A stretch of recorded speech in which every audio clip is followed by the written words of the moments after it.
Solve the equation by any method. 4x squared plus 7x minus 3 equals 0. Since the trinomial on the left side of the equation cannot be easily factored, we'll use the quadratic formula. In this case, a is 4, b is 7, and c is negative 3.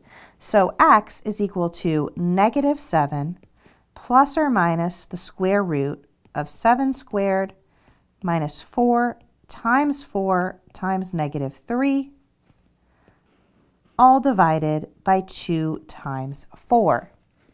Simplifying, we have x is equal to negative 7 plus or minus the square root of 49 plus 48, all divided by 8.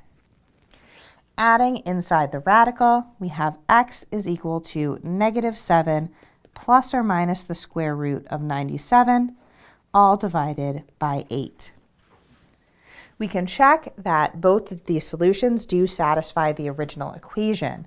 The solution set is the set containing negative 7 plus the square root of 97 divided by 8, and negative 7 minus the square root of 97 divided by 8.